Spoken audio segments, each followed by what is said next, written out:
possible for an aircraft to actually fly, a rotorcraft could fly in that very thin, low-density atmosphere environment of Mars. And they demonstrated that in a Mars chamber back at JPL before we ever even launched. So that was the first goal. The second goal was to show that we could actually fly on Mars, to do that powered and controlled flight on Mars. And that was completed in the early morning on Monday, April 19th.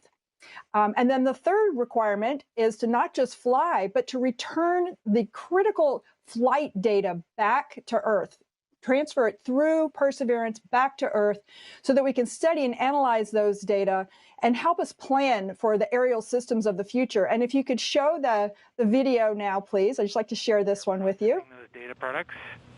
DNC AVRs are looking nominal. We see Z going to 5 meters, and then in the y-axis, which is relative to the starting position, we see the helicopter going out to 50 meters and coming back again. There, of course, was the helicopter operations room as they celebrated mission success, as they received the data from flight number 3, where they confirmed the last major objective of the mission to fly 50 meters downrange and back again. Technology demonstrations like Ingenuity are really, really important. You may recall NASA's first mobile surface explorer, the Sojourner Rover, launched in 1997 and completely shifted our paradigm, forever changing how we think about exploring the surface of Mars. And Ingenuity is going to do the same thing. We've learned so much from this little technology demonstration that will enable future aerial systems and explorers. I also want to give a quick shout out to the MOXIE technology demonstration on Perseverance that also had a major success last week when they successfully converted the carbon dioxide from the Mars atmosphere into oxygen, which has major implications for future human exploration of Mars. With the success of these amazing technology demonstrations, it's now time to pivot and start Perseverance's sampling campaign as the rover starts to head south. And Ken's going to be talking in a few minutes about the exciting science plans for the coming weeks. I'm also very excited to announce that after assessing the Perseverance science strategy, there's room to expand the Ingenuity demonstration into a new phase. What you'll hear about today from Mimi, Bob, Jennifer, and Ken is how Ingenuity is going to transition from a technology demonstration where we proved the technical capabilities of the helicopter to an operations demonstration where we're going to gather information on the operational support capability of the helicopter while Perseverance focuses on its science mission. So what I'd like to do is hand it over to Mimi to talk about where we are today, what this transition is going to look like, and what we're hoping to achieve during the Ingenuity operations demonstration. Thank you, Lori. We truly appreciate the opportunity that NASA has given us for Ingenuity to now enter a new phase, operational demonstration phase. Our team has been extremely happy and proud of the Ingenuity's flight to date. And now it's like Ingenuity is graduating from the tech demo phase to now the new ops demo phase, where we can show how a rotorcraft can be used and show products that only an aerial platform from an aerial dimension can give. If we can play the video. This is a video of our flight number 3. And through these flights that we've had, we've been able to conclusively confirm our models and simulations and tests that we've done on the Earth. And in this flight here, there's Ingenuity flying free. It's finally flying 50 meters out. In fact, so far, it got out of the field of view of Mastcam-Z that's very carefully videotaping the flight. And it was a joyous moment for our team because, you know, the Ingenuity had only been flying in chambers and constrained volumes until now, but there it went. And it does come back into the field of view of Mastcam-Z camera. And that was a fantastic day. So there was Ingenuity flying free, and with that, we have met all of our technical goals early in our first 3 flights. We're very happy. In addition, we've captured images from this first ever aerial images taken at Mars. Next, please. First from our engineering camera, the black and white camera that we use for engineering. Here's one of our favorite black and white pictures. And icing on the cake, we've been able to also capture color images. And here is one of them. In fact, in the top left corner, we caught a glimpse of Perseverance rover. So, you know, as with this new phase, we will now concentrate on utility of an aerial platform and work on operational products, such as aerial observation of specific science targets or looking at context features from places that are not accessible by rovers. Another operational product we'll look at is scouting for potential science observations, scouting for future rover traverse, or scouting for new airfields for the helicopter to transfer to. We can also look at stereo imaging of digital elevation maps. So as we make these products, and the lessons learned from that exercise will benefit future missions with aerial platforms tremendously, definitely feed forward. And as we pursue these operational products, we will also continue to push the capability of Ingenuity. So a little more on the timing. This is a 30-day operational demonstration phase, but also note that Ingenuity was built and tested for the original 30 days of technology demonstration flights. So we will be celebrating each day that Ingenuity survives and operates beyond the original window as we enter into this operational demo phase. So at this time, Ingenuity remains healthy, and we will try our flight number 4 again today. And flight number 4, in fact, takes the first step into the operational demonstration phase. Flight 4, we will attempt the scouting functionality. Ingenuity will fly 133 meters south and take 60 black and white engineering camera images and 5 color images. And Ingenuity will fly back to the current Wright brothers field. And after landing, we will make 3-dimensional digital elevation maps with the engineering images, and then we'll use the 3D digital elevation maps and the color images to pick safest new airfield that we can see. And on flight 5, we will send Ingenuity on a one-way flight to transfer to the new airfield. And after it arrives at the new airfield, we're going to work very closely with Jennifer's and Ken's teams to identify the new operational products and scenarios that we want to test forward. So I can't tell you how excited we're about this new phase. And I want to thank Ken Farley. Ken, thank you for the first 30 sols, really the precious days on Mars. That really allowed us to show that we can design and build and operate a rotorcraft for Mars, and this opportunity to continue forward. And Jennifer, thank you for the Perseverance operations team, all the imaging, the video coverage, and your team absolutely coddled Ingenuity to give it all the chance that it could possibly have to succeed. So really looking forward to continuing. So we are now, we can only think of this ops demo phase because of how well Ingenuity is operating, the stellar performance it has had to date. And so I'll turn it over to Bob to discuss it. Now, Bob is our chief engineer and innovator of Ingenuity's original design. Bob, you shepherded this design through making sure it fits in this 1.8 kilogram through its entire journey. And I can express how impressive it is that Ingenuity today looks almost exactly like the Ingenuity initial concept that was sketched in 2013. So, Bob, congratulations for your vision coming into fruition to reality. So, over to you, Bob. Thank you, Mimi, and thank you for your fantastic project leadership, and thank you, Perseverance folks, for really just getting us through to this point.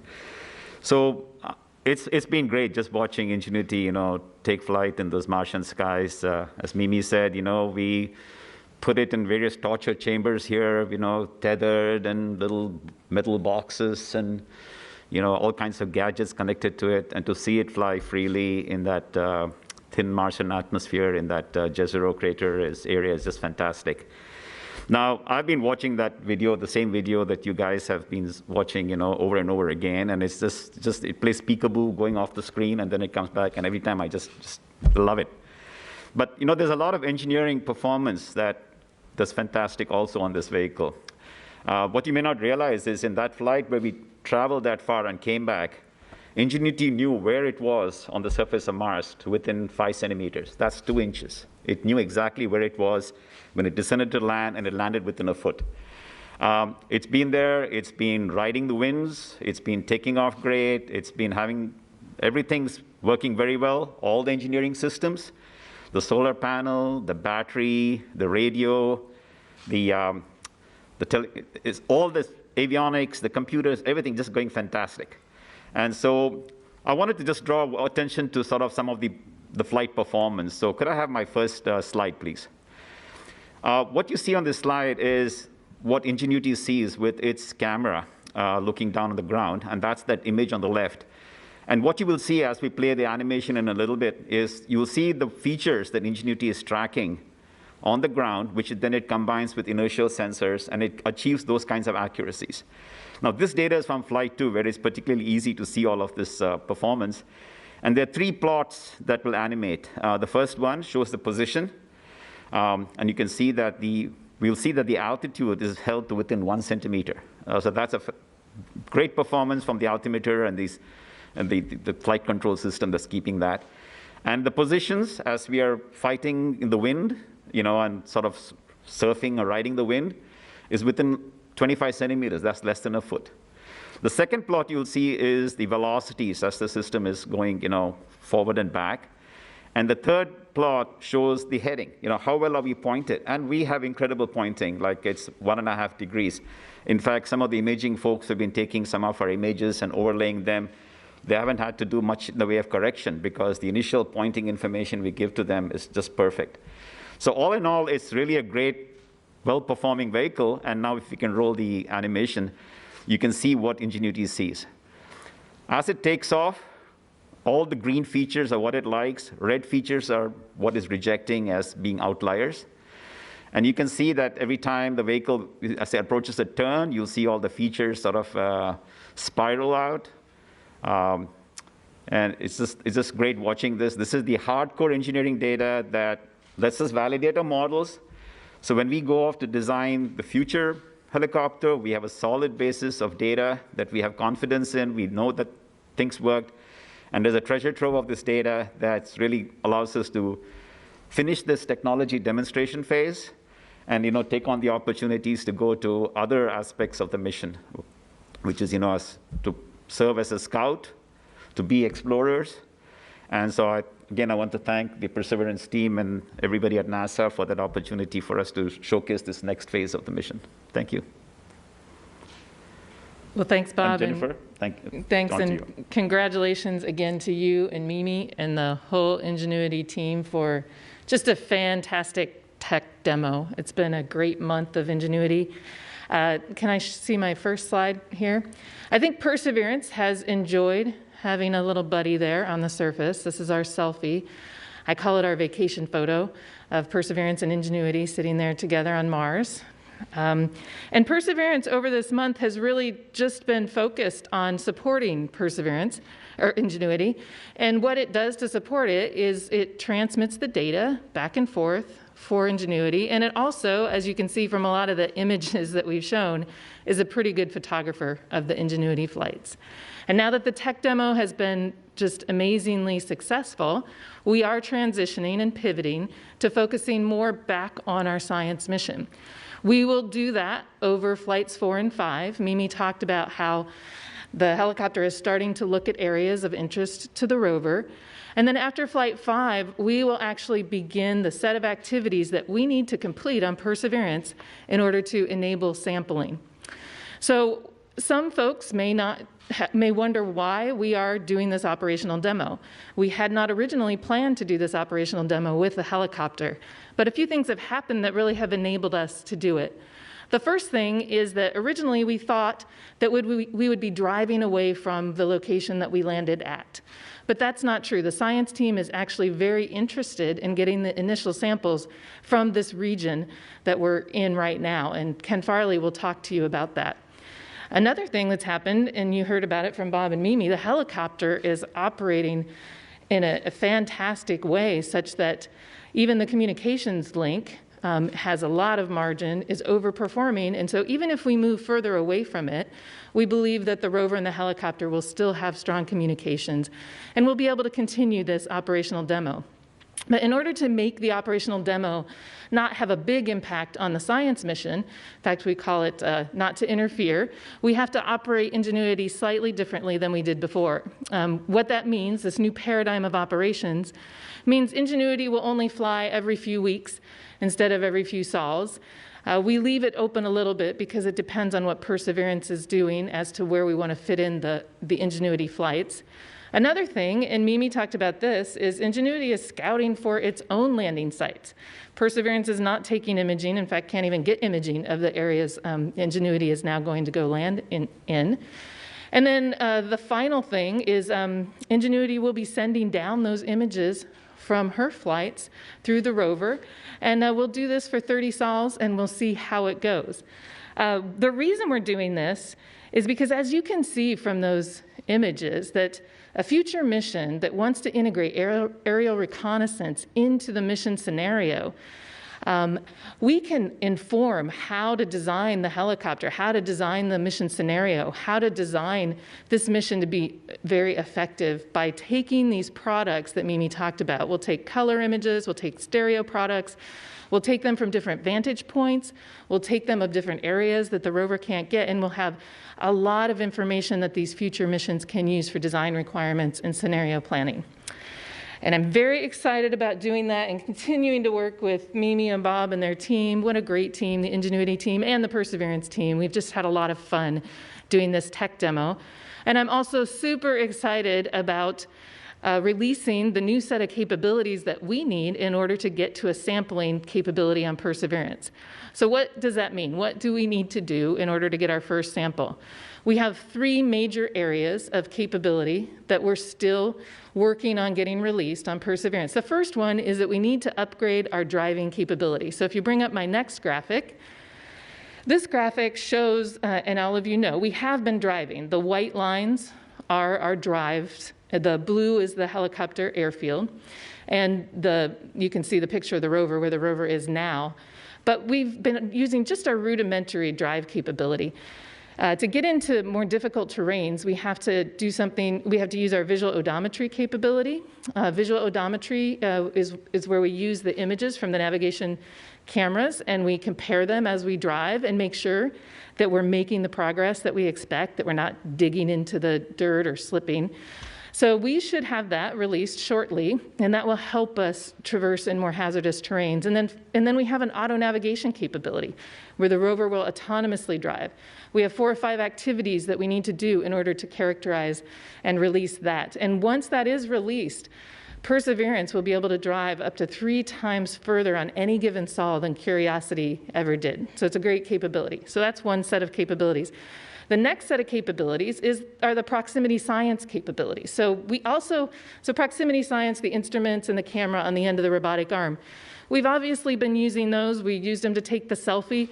We've been taking images of the surface of Mars from a standoff of about 10 centimeters, but we need to get much closer. We need to get to about 2 centimeters. So we have a set of activities to calibrate and characterize our ability to get within that 2 centimeters on the surface. And then finally, we also need to finish our checkout of the sampling system itself. The adaptive caching assembly, which sits in the front of the rover, and the sample handling arm, which manipulates the sample tubes, still needs to complete its checkouts, which we'll be doing the last few weeks of May. So when we finish all of that, we will have a full sampling capability where we can quickly get to the locations the science team wants to explore. We'll be able to investigate what rocks are best for sampling with our instrument suite on the end of the arm. And then we'll be able to actually sample and get a sample. So with that, I will hand it over to our project scientist, Ken Farley, who will talk a little bit about where we think these first samples will come from. Ken? Thanks, Jennifer. On behalf of the science team, I'd also like to offer my congratulations to the Ingenuity team. It has been a very fun ride for the science team to be supporting Heli and to really have the front row seats of watching this really remarkable technology demonstration succeed. Beyond that, it has been a very busy time for the science team. The last 2 months, we have gotten an enormous amount done. Jennifer has told you about the checkout of capabilities that are now completed on the rover and that will continue for a short amount of time going forward. But really, this is the time that we are transitioning into the science mission. We have acquired enough information from the instruments already, literally thousands of images, which are now up on the NASA websites. You can all go and look at. And this information has told us a lot about our landing site, and this has allowed us to prepare a plan for how we will proceed. And as Jennifer mentioned, what we are going to be doing is an intensive investigation, which we call a scientific campaign in the region. If I can have the first graphic, in the region in this red bounded zone. For reference here, the Perseverance rover is at the blue dot, and the distance, the diagonal distance of that red zone is a little over a mile. So we are expecting to explore in this area, looking for interesting rocks. What we believe we will find in this area are rocks that likely represent the oldest material which is present in the crater floor, and that's the very heavily cratered area on the eastern side of the previous image. And the exploration that we will do will also bring us to what we think are likely to be rocks that were deposited in the middle of the lake that once filled Jezero crater. These rocks are likely to be mudstones, very fine-grained, once mud at the bottom of the lake.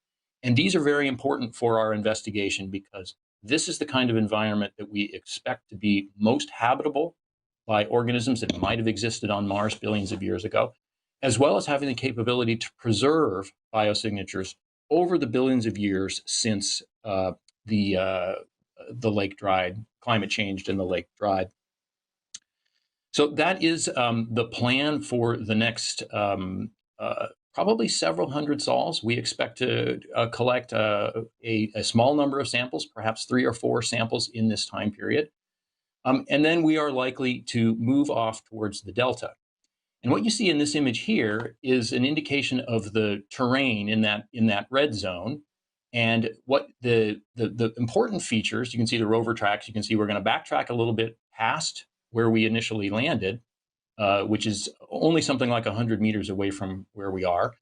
And we will trek something like a mile. And one of the very fortuitous things is the location that we landed actually involves multiple different rocks exposed at the surface, as well as a safe and straightforward pathway for traversing. We have quite a narrow corridor, actually, that we can drive through. On the one side, we have sand dunes that are too risky to drive through, and the other, we have boulders. And we have this nice corridor that is going to direct us into this area where we will undertake our first campaign and really get the science mission started. This is, of course, a multi-year scientific investigation, but we're very excited to be getting this first step going. And the other thing I like to say is it is very interesting for us on the science side to be able to participate in this demonstration of the operational capability of a helicopter. Of course, we recognize that the ability to both scout rover traverse directions, making sure that there are pathways that are safe and efficient to get us to where we want to go, and the ability to fly the helicopter out into terrain that the rover cannot possibly traverse to bring back scientific data. This is extremely important for future missions that could combine a rover with a reconnaissance helicopter. And so the science team is excited about being able to play its part in further supporting this demonstration for Ingenuity. And with that, I will turn it back to JPL and Raquel. Thanks, Ken. We are now ready to take media questions. Remember to press *1 to get put in the queue, and please direct your questions to one of the panelists. We're also taking questions through the Mars helicopter hashtag. To start, we have Marcia Dunn from the Associated Press. If Flight 4 takes off today as planned, when will Flight 5 be? And am I correct in understanding that the helicopter is going to have 30 sols on top of the first 30 sols for operations, which would take potential flights into the beginning of June? And how far can these two vehicles be apart and still be able to communicate? And will the new airfields be along the rover's path?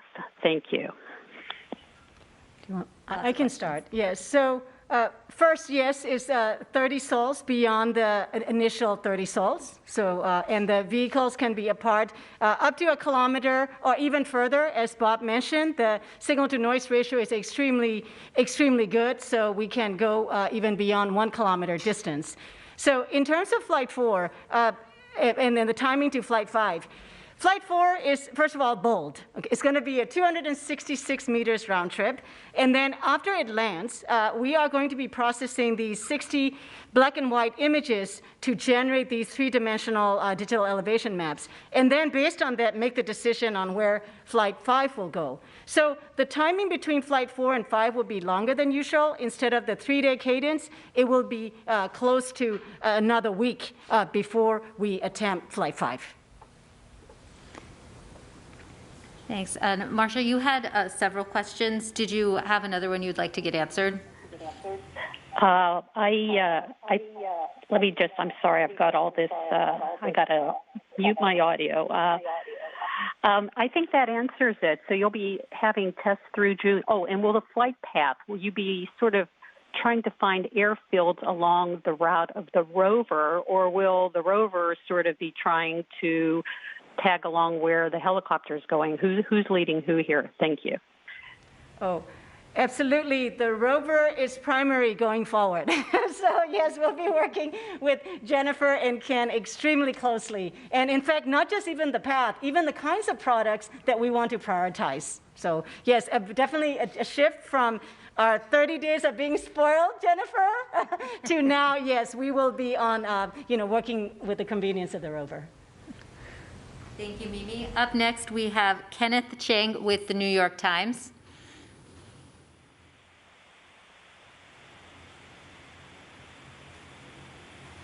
Didn't enter flight mode. I understand that from testing, it didn't. Your fix that you had didn't work about 15% of the time. I was just wondering what sort of conditions lead you not to enter flight mode. And I was also wondering, there's talk about trying to get sound of the helicopter. I was wondering what the status of that was. Thank you. I'm not sure I heard the question. It was a little chopped up there. Oh, sure. Kenneth, could you repeat your question, please? Oh, sure. Yesterday's attempt to do the flight didn't enter flight mode. From ground testing, I know about 15% of the time your fix that you had did not work. I was wondering what were the specifics of the conditions that lead it not to work. And I was also wondering what the status was of trying to get sound of the helicopter. Yeah, let me talk to the going into flight mode question. So we had a choice of two, possible ways to fix it. One was a software fix, which would have taken a little bit longer to get onto the aircraft. And the other one was this sort of little bit of a random touching of the registers, if you will, that would flip the mode, good 80% of the time. We chose that path because it was the most expedient path and it didn't disturb the existing software, which otherwise has been doing extremely well. And it's just a matter of timing. There is a bug, that this is a workaround for the bug. And we're exploiting some slight idiosyncrasies in the timing of the way the computers talk to each other to sort of fool the system into being okay and accepting the transition to flight mode. So that was the sort of the trick. It worked out perfectly well, 3 times. And yesterday it didn't quite work, and we'll see today whether we got past that little block. But it was a known way of doing it, and it was quite successful. So we're quite happy with it. But as this days proceed, we might, choose to get the more permanent fix, into the system, so we don't have to play this dice game every time we try to fly.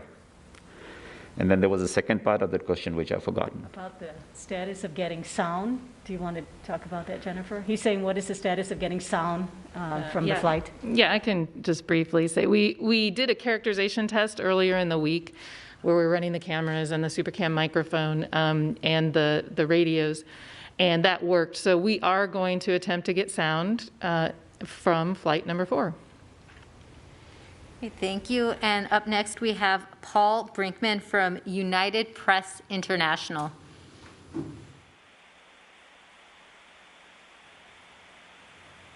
Safe and all systems are functioning well. I was wondering if you could just talk about your best estimate right now as to how long Ingenuity could remain functional in this, given what you've learned. Yeah. Let me take that one. So right now, Ingenuity is healthy, but it wasn't really designed for a long mission. So all the parts that are there in the system have not gone through a validation of, how many freeze and thaw cycles they can go through before something breaks. The number of commercial parts which were not explicitly designed for the space environment. So the expectation is that at some point, with enough thermal cycling, something will, a solder joint or something will snap. But that said, there are no consumables on this helicopter. The only consumable, if you will, is our landing gear, which is probably good up to 100 landings. And as you can be seeing in all the videos, we really haven't been stressing the landing gear at all. Everything else is just a function of, energy availability.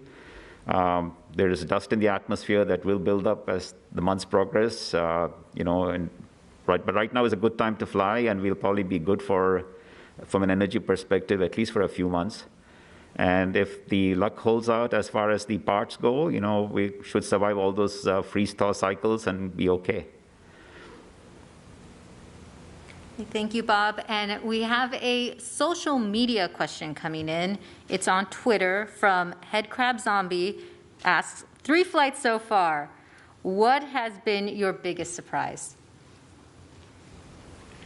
Well, I think the surprise has been on the positive aspect. The data that we're seeing, what Bob showed, and to quote, some of the team members directly, it's been just phenomenal. Just the currents and the voltages and, and the flight performance have been exactly the way we have seen in our tests here on Earth. And that is, Bob, when you say that is a super surprise, because we've planned on the first 3 flights with the 2 contingency flights to make up for surprises and differences, in our models, any unknowns that we would have had, and that's what those extra 2 flights for, and we have not had to use it. We've been able to wrap up in 3 flights. Yeah, I think technical performance has been fantastic, and that is, exceeding all our expectations. I think we had in our mind that there would be some issues on that level, and we'd have to work with them. But the only issue we had was the little gremlin that prevented us from going into flight mode. And in a way, that it was very satisfying to see all of this great performance come after we sort of got past that hiccup. So it's the other thing that I think surprised me a little bit is that we're actually getting very good visibility into what's happening inside the helicopter. I mean, we knew we planned it and we designed for it. But I always had this fear that we'd get to Mars and not be able to get all the data we wanted and not get that visibility into what's happening. We get a lot of visibility here when we test here on Earth because we're highly instrumented in our test chambers. But thanks to Perseverance's videos, thanks to the sheer data volume that they're able to process through all the orbiters back to Earth, we're getting so much data, and that's been a very pleasant surprise that essentially everything we've asked for from an engineering sense, all the data we've been getting, the performance has been superb. And all the contingencies we worried about, not surviving the night, not having enough energy, solar panels, perhaps not working as well as expected, all of those things have just gone away, and it's been working exceedingly well. Great, and up next we have Bill Harwood from CBS News. Yeah, hi guys. The 30-day op demo that you're getting ready to embark upon, is that a firm line in the sand? In other words, if you're still fully operational, is there any chance that you could extend farther, or will that be it? And when you get to the end of that 30 days, or wherever the end comes, what's your plan for the helicopter? Do you park it somewhere and Perseverance drives away, or is there anything else you could do? Thanks. Lori, do you want to answer part of that question? Sure, I'd like to take part of it. Hi, Bill. Thank you for the question. So we're, as a demonstration in the operational demo mode that we're going to move into after the 4th and 5th flight, we're going to kind of see how it goes phase. So we're going to watch the performance. We're going to see the kind of data products that we can get back and see how the two flight systems work with each other. With Perseverance taking the lead and being very focused on its science. And after that 30-sol period, we'll assess where we are. We'll see where we are. We'll check on the health of the helicopter. We'll see how if it's being helpful to Perseverance, or if there are impacts to the ability of Perseverance to do its core science jobs. And we'll assess the whole picture and see where we are at that time. So there is a potential to go beyond, but we'll have to assess it after 30 days. And then, I don't know if Jennifer or Mimi want to take the second half of the question. Go ahead, Mimi, if you want. Oh, absolutely. I think we gauge as we go. Again, a reminder, Ingenuity was built and tested for 30 days of operation. So I think, as Bob reminded, we really do expect some finite life. And so it'll be a race, between how long these parts surprise us in surviving. And also in doing these operational scenarios, we will naturally be pushing the limits of Ingenuity. We will be flying over unsurveyed terrains, and over time, continuing to transfer to airfields that are not well characterized. So there's a higher probability of bad landing. So, definitely we see how we go forward. Yeah, and I'll just add, there are lots of different ideas about how this might end and what the final flight might be, and we've all talked about it many times. But as we go through, our objective here is just to evaluate every month and see how it's going, and then determine what the next steps are. So we're not really ready to say what the final step would be, because we're taking it incrementally at this point. Thanks for your answers. Up next, we have Lisa Grossman with Science News. Hi, all. Thank you for taking my question. This is probably for Mimi. I was wondering if you could anthropomorphize the helicopter a little bit. Now that you've gotten to know it, does it have a personality? What's its relationship with Perseverance like? And if you were Ingenuity, how do you think you'd feel at this moment? Wow. Okay. So Ingenuity, my summary, Ingenuity loves Mars. That's just, we have been shocked and just, you see the flights, right? It takes off, and I almost feel the freedom that it feels, no longer tethered like Bob was describing with, test cables or stuck in a chamber, and I really feel Ingenuity loves Mars. And Perseverance, as I mentioned, has been the ultimate spoiler, just spoiling Ingenuity all this time. So that's how I really see it. And Ingenuity loves Mars. Great, thank you. The ultimate Mars duo. Up next is Joey Roulette from The Verge. Hey, thank you. Bill Harwood kind of asked my question, but I wanted to, expand a little bit. If things go really well in this new operational demonstration phase, are you guys hoping that you can transition or that it'll graduate again into some more operational capability, or what are you guys hoping for that? And how many flights are scheduled for that phase? Thanks. Yeah, I'll go ahead and answer that.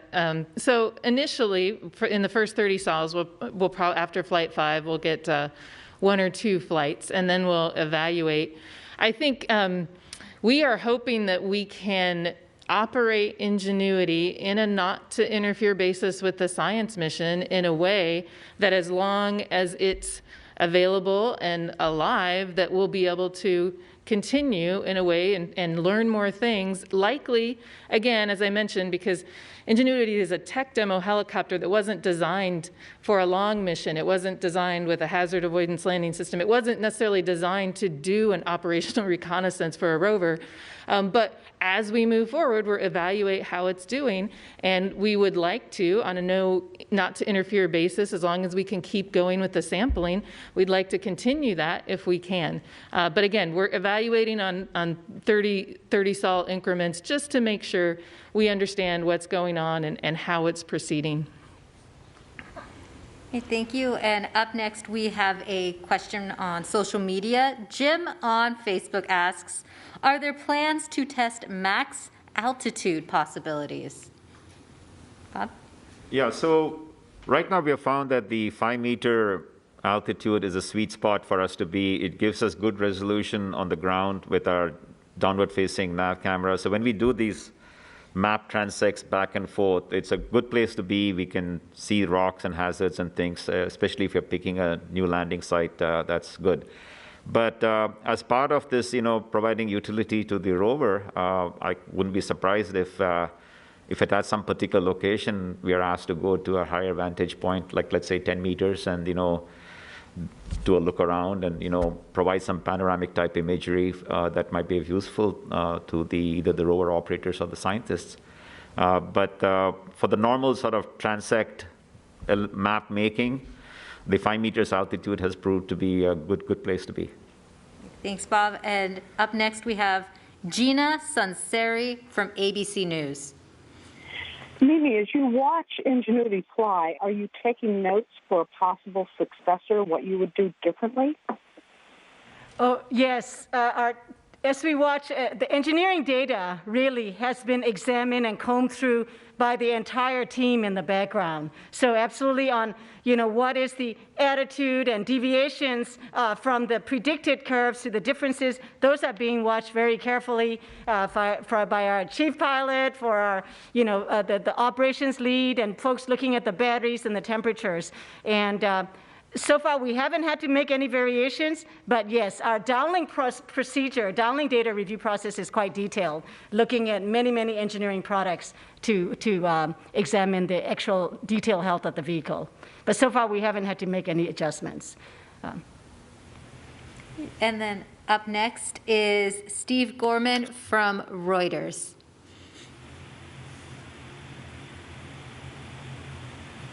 Steve, can you hear us?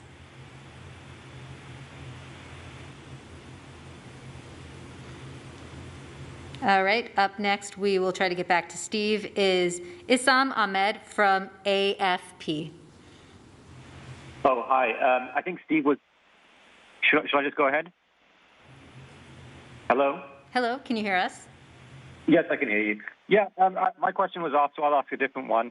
How much... I understand you're going into a wait-and-see phase and seeing if you can sort of integrate these two missions together and have Ingenuity contribute to the science. But I was wondering how much of a factor is the sort of public excitement around Ingenuity in this decision? Because obviously it's a really cute image to imagine these two robots, exploring Mars together. And is that actually a factor in your decision-making?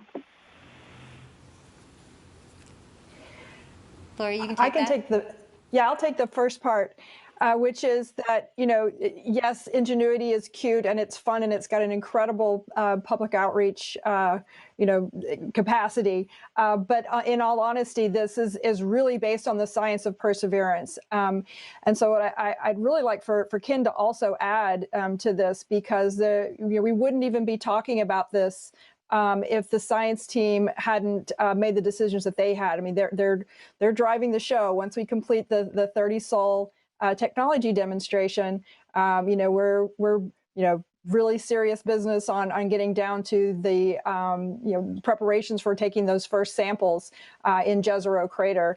And so it was the science team that was really focused on the science they wanted to do, and when they established what their science plan was, realized that there was an enabling opportunity here. So I'd like Ken to expand on that if he can, please. Yeah, sure. To repeat some things that we heard earlier, but to really drive home the point, the challenge that we foresaw originally with the helicopter and the science mission is that we thought we would be doing an intensive drive campaign in which the helicopter would not be able to keep up, literally because it needs to recharge between flights and because we have the ability to drive very quickly. We could get out of range. Based on the rocks that we have seen in the area, we really wish to spend a considerable amount of time where we are. And so it's sort of a fortuitous alignment of these two things. But it's also worth pointing out in maybe a more clear way, Mimi talked about the support that she's gotten from the Perseverance rover and the Perseverance team.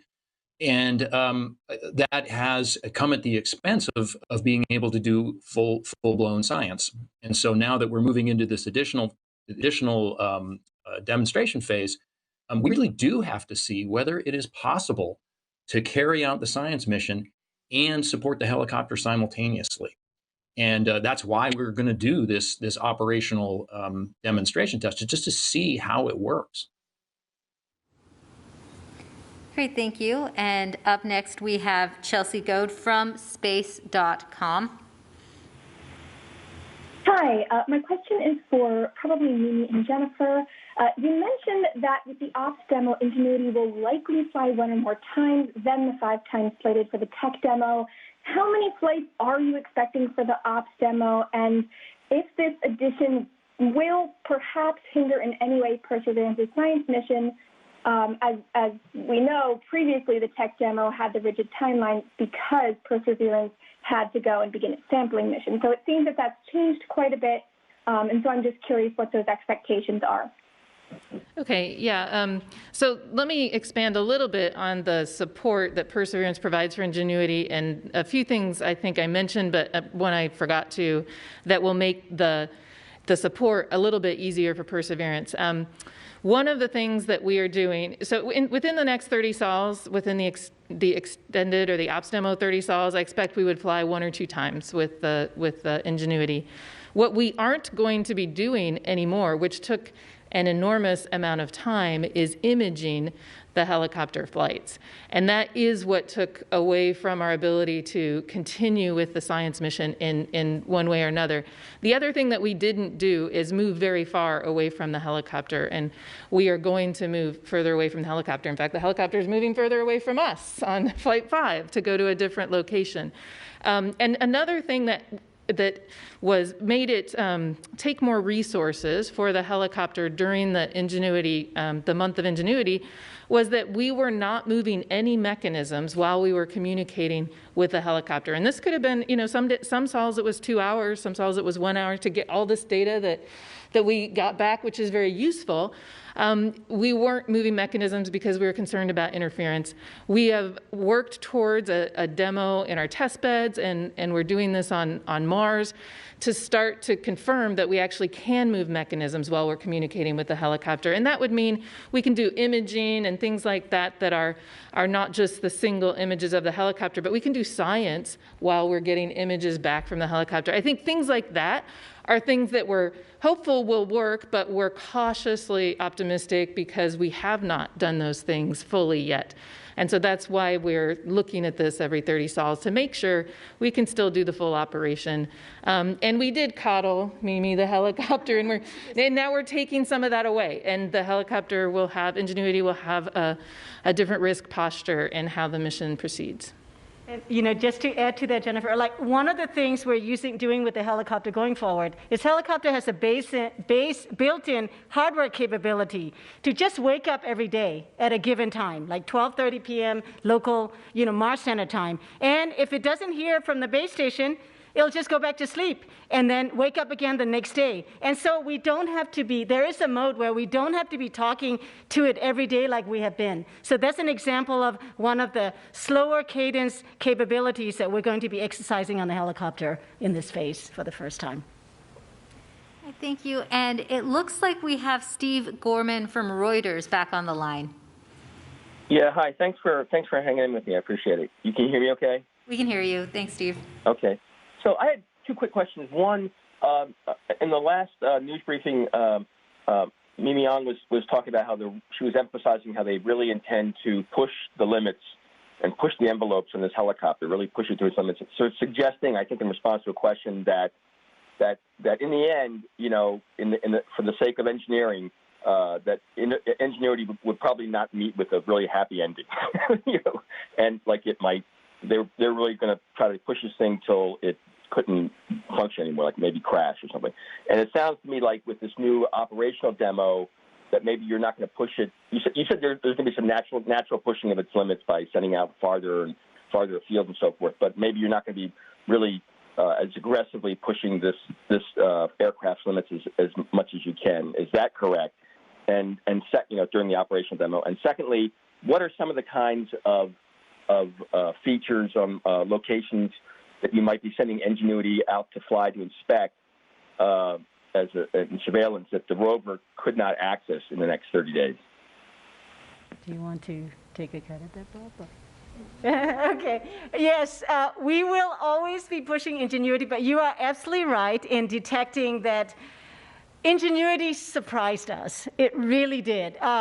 With from the first flight to the third flight that we've had, it's been so perfect that our mindset went from, what are the uncertainties, like what are the differences that we're seeing with the flight at Mars versus the models that we had in our hands. And in the press conference, our mindset was, okay, we're going to see differences and we're going to have to update our models, and let's be updating and pushing the envelope as we're having to update the models. And the beautiful surprise here has been our models have not had to be touched.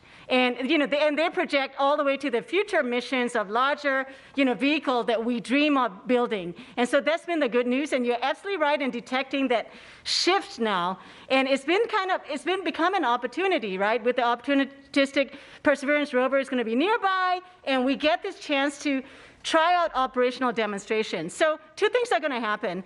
We are going to start getting these products that will really feed forward to future missions using aerial platforms. And as we do that, we are going to have to push the envelope because of the unsurveyed terrain and more difficult terrain that simply the rover cannot get to. And so that will naturally push the limit. But you're right. I think I made the comment, I was pushing Hobart Grip, who was sitting right here and saying, come on, we got to go at least 600 meters, 800 meters. Kind of pushing for the model's sake. We've backed off a little bit just because we've had no surprises in the model. But don't worry, we will be pushing the vehicle because we'll be using it in very unpredicted ways. So I'd like to add to that. Even on Flight 4, we have pushed some of the capability. We are flying faster than we flew on the third flight. We are flying for longer than our original design limit. We absorb all the waste heat in our motors in the motor itself. And originally we thought we would need to restrict that to about 1.5 minutes. Flight 4 is going to fly over 2 minutes on that motor, so we'll see how well that holds up. We're also currently, not optimized in our navigation system to fly over undulating terrains. We are sort of more of a flat plane, which is what the airfield and that flight zone was selected for. So we're going to be flying over terrain that will introduce a little bit more navigation error. We'll see how well that works. So it is being pushed, but it's being pushed, in a good way, in the sense that we know what the good performance has been, and we're pushing, cautiously, but it's still being pushed. Thank you very much. All right, and up next we have Jeff Faust from Space News. Good morning. A question for the Ingenuity team, just to follow up on some of those earlier questions about pushing the limits of the helicopter. What sort of range do you expect to be able to get on these flights? How far downrange and back do you expect to go on some of these future flights beyond the 133 meters of Flight 4 today? Thanks. I think total of about maybe 600 meters is not unreasonable. 2-minute flights at 5 meters per second is something that definitely is a possibility. That's probably where, we'll see how well it does on that one and see whether there's even more margin that we can, use for further flights. But that's probably a good place to think of a limit. Thanks, Bob. And up next on the phone lines is John Wentz from Inverse. Hi, I was just wondering what the transmission rate is between the helicopter and rover, and also, had you known this would be so successful, what kind of payload you might have wanted to be aboard the helicopter? Well, we're transmitting data at about 100 kilobits per second, and we have 2 legs in that journey. One is from the helicopter to its base station, which is a radio link, and then there is another serial line between the base station that's mounted on the rover to the rover computer itself. And so it has to make those 2 hops. They're comparable speeds at what I indicated. And what was the second part of the question? It's, have we known that? Yeah, have you known that this was going to be as successful as it was? What kind of payloads, or what kind of payloads do you anticipate for your next helicopter? In terms of my project manager, I had to fight to get the color camera onto the helicopter. So I'm very happy that we got that one little 1 gram payload, and we couldn't even call it a color science camera. We couldn't call it anything like that. We had to call it a return to Earth camera. So maybe Mimi wants to talk about payloads.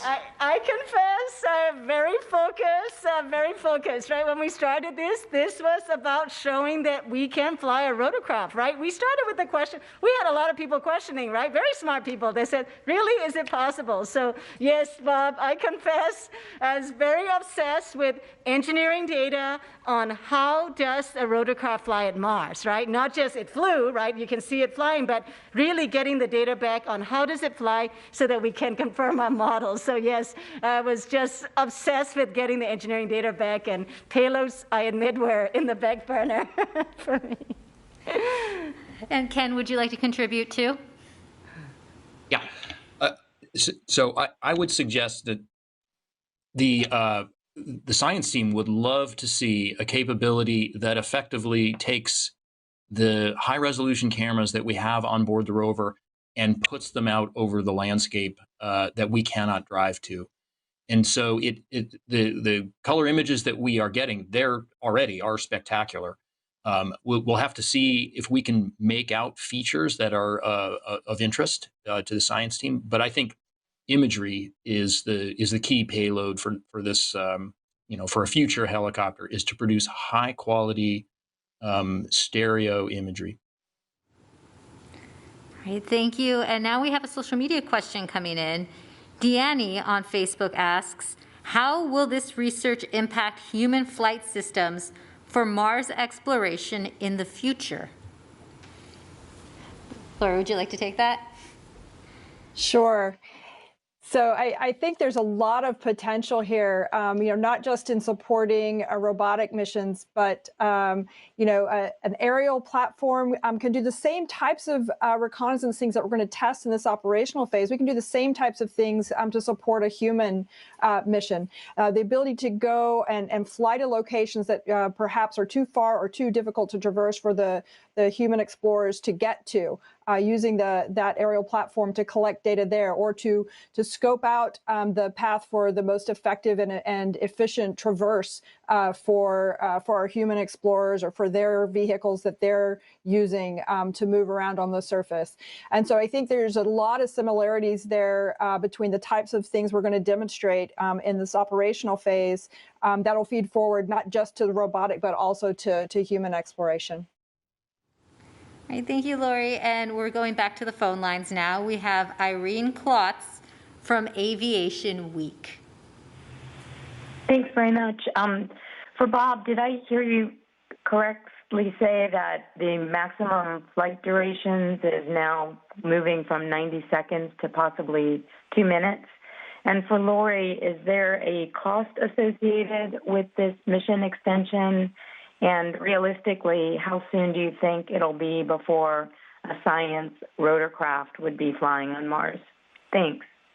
Yeah, to answer, yes, even Flight 4 is going to fly 2 minutes, and that's where we're comfortable right now.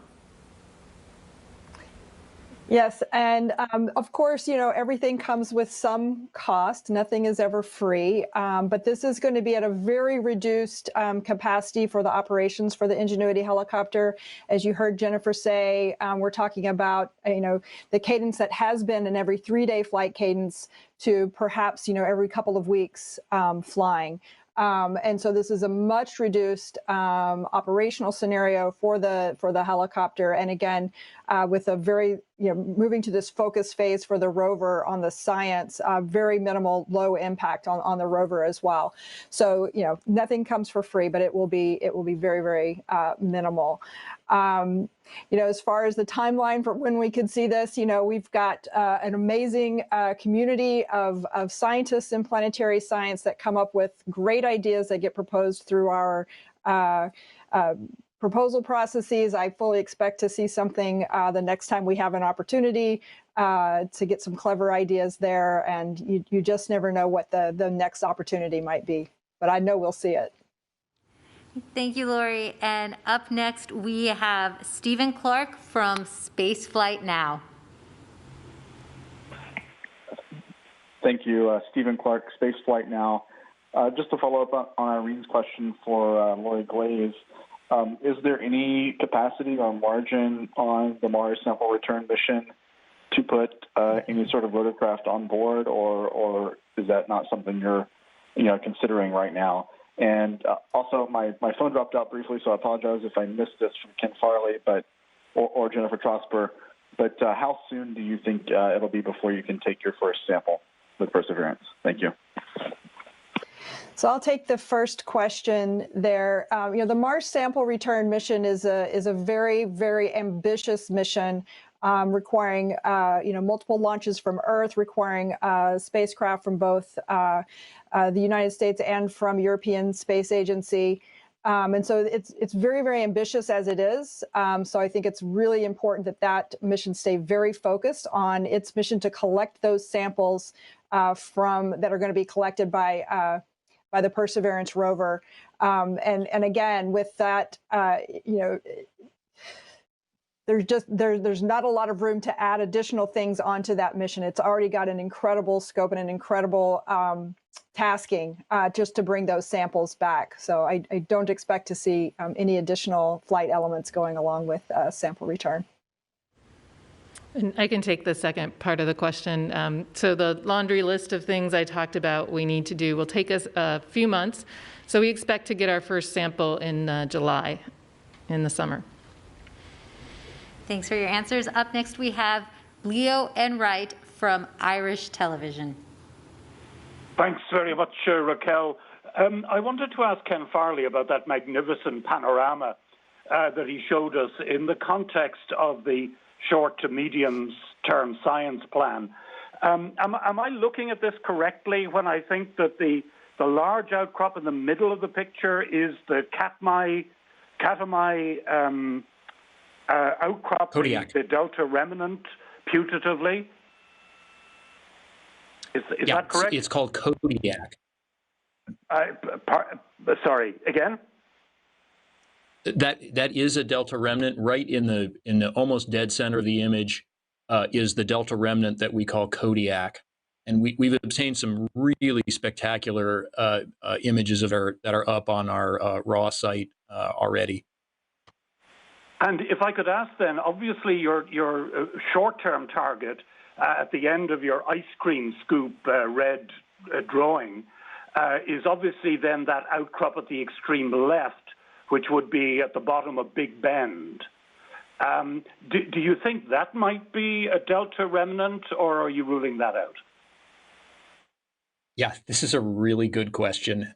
The end of this red zone here, the area that we will execute our campaign in, was intentionally drawn to allow the team that is going to create the campaign. That's the way we do it. We're going to task a small group of scientists to prepare a plan for what we might do within this red zone. They're going to be able to choose what we do.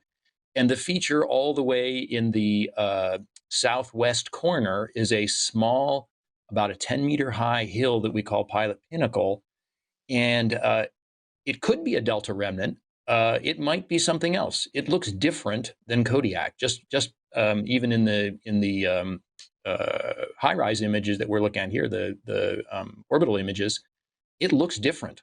So we're not really sure what that is. The most likely explanation is that it is a Delta remnant, but it could also be something else. It could be a surprise. Raquel, I had a follow-up if there's time. Yes, there is. For Jennifer, I was curious. You mentioned the microphone characterization test and some video that you shot. I'm just wondering, was that the mystery video on Sol 67 where absolutely nothing happened? It could very well be. I'm not sure I am that familiar with the mystery video, but it could have been during that test, yes. Thank you. Great. Thanks, Leo. Work on getting you that answer. And up next, we have Rick Lovett from Cosmos Magazine. Yes, thank you. My basic question is, so flights 4 and 5 are the extended mission for the first 30 days, or could there be a 6th? Oh, the flight 4 and 5 we're transitioning into this operational demo phase. So we should view them as operational demo phase, and it is the first time we are flying ahead of the rover. Ingenuity is flying ahead of the rover, surveying a terrain that we haven't seen before and picking from it and transferring. And then from then on, for flight 5, Ingenuity will leave the current airfield, the Wright Brothers field, and Ingenuity will permanently transfer to the new airfield. So from there on, yes, the intention is for flight 6, and 7, so on, working together with Perseverance operations and science perspective to figure out, what operational products and scenarios that we want to explore. Thanks. Well, I can follow up. That means there could be in this 30 days more than 2 flights. There could be 3 or 4. Yes, we're looking every 2-3 week cadence. We'll do flights 4 and 5, and then we'll probably have 1 or 2 flights after that throughout May. Thank you. Up next on the phone lines is Ken Kramer from Space Up Close. Thank you for taking my question, and congratulations on fantastic results so far. I'm wondering with the color camera, since you're going to stay aerial for a while, would it be possible to do stereo imaging with that? One of you just mentioned that a little bit, taking stereo images. If you can keep it up, turn it a little bit, is that possible? And can you get any science at all out of that color camera? Thanks. Yeah, I can take that. Yes, so we can do stereo, and it was considered as a possible, demonstration. It's just that we have a little bit of our timing on scheduling the color camera on the helicopter is not as precise and as carefully controlled as we can do with the navigation camera. And since the flight force objective is really to find the new landing field, the nadir-pointed black and white camera will seem to be better for that. But yes, at some future point in time, we can definitely do wide baseline stereo imaging using our color camera. Thank you. And we also have some social media questions coming in. Fred on Facebook asks, are you going to make a map out of Ingenuity's pictures? So I can take that too. Yes, there is actually a mapping team that works closely with all the Perseverance images. Everything that they do, there is a whole pipeline of processing which results in map-type products that come out of the other end. And we have been feeding our images from our cameras to that same team. And they have been building up, and they're getting ready, in fact, to build this digital elevation map, which is that first product from this long transect. And there are other map products that they can do. They have the good models of both our cameras. So as long as they get their images, which we hand on to them, they can process it, and they will prioritize how they process it depending upon what the need is. Thanks. Another social media question. That Guy Crafter on Twitter asks, will the data from Ingenuity be useful for the Dragonfly mission on Titan, or are the environments too different for it to be relevant? Lori? Sure. So I'm sure that Bob and Mimi can also say, but the teams have already started talking to each other. And yes, the environments are very different, but we are talking about remotely operating a rotorcraft in another environment. And so I think there's a lot of information that can feed forward about how we're operating this rotorcraft on Mars that can be helpful to the Dragonfly team as they develop their rotorcraft, which of course will fly on Titan. As I said, I believe the teams are already speaking to each other about how they can how the Dragonfly team can build on what has been learned from Ingenuity. You want to weigh in too, Mimi or Bob? Oh, okay. Yeah. So one aspect, I think, Bob and I, in our journey going from inventing the helicopter, in parallel, we found ourselves inventing the verification and validation approach. How do you test a rotorcraft that's going to fly on another planetary target, right? How do you test on Earth? And that itself has been a journey. So, for example, that is one area that we can really contribute to future aerial vehicles for other planetary targets. And yes, we are in communication. In fact, Michael Rixkevich was our independent review chair for the Ingenuity's entire development phase. So definitely connected. And the second aspect that Ingenuity can contribute to future aerial platform missions is how to operate it, right? At these large distances, how do we operate it from Earth? And that's also a very highly valuable information. And then, of course, with the latest now, the opportunity that we're getting in the operational demonstration phase, now we can go a step further. We will be looking at potential use cases and potential products that can really help operations as well as science exploration aspects of it. And we're very proud to be able to help future missions that way. Thank you. Another question coming in from Twitter. Kumar asks, how long, theoretically, can it stay afloat in the air with its batteries fully charged by the solar panels? Assume they're talking about Ingenuity here. Yeah, so our constraint is not the energy in the battery. We actually reserve most of the energy for staying warm through the night. The constraint really is a thermal constraint on how long we can operate the motors. Since we were a technology demonstration designed for short flights, all the waste heat in the motor actually gets absorbed in the motor, and the motor temperature rises by about 1 degree centigrade per every second of operation. So we have to manage that, and that's the ultimate limit that keeps us, puts a constraint on the time. It's not so much the energy in the battery. We have plenty of energy that if we wanted to fly longer, but it's purely a thermal temperature constraint. Thanks. And then Arno on YouTube asks, how excited are you guys on a scale from 1 to 10 now that Ingenuity will keep flying? 10.5. I don't know. I think I saw Mimi jump up and down the chair when Ingenuity flew that first time, and I'm not quite sure I can quite get that energy level, but it's been awesome. It's been awesome. So I don't want to put a number to it. Sounds like it's off the charts for you, Mimi. And then our final social media question. Charles on Facebook asks, the human race at its best when it is trying to achieve the impossible. How can the public help NASA continue this endeavor? That's a great question. Part of what we do with everything we're doing in NASA is to inspire. We want to learn, we want to understand within planetary, we want to understand the solar system and all of the planets and bodies that make up our solar system. But then we want to take that learning and what we've learned and inspire the public and everyone around.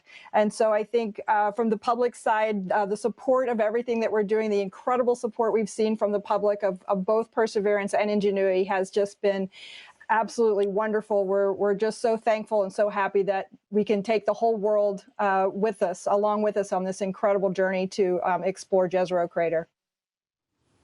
Great, thank you so much. Now, if members of the media have additional questions, please call JPL's Digital News and Media Office. We'll also continue to answer social media questions online. Thank you for all your questions, and thank you to our panelists for joining us today. To learn more about the Ingenuity helicopter, visit go.nasa.gov/Ingenuity. To learn more about the Perseverance rover, visit mars.nasa.gov/Perseverance. There you can also see the latest images coming down from the rover. And if you're on social media, join the conversation about the helicopter by following @NASAJPL and use the hashtag MarsHelicopter.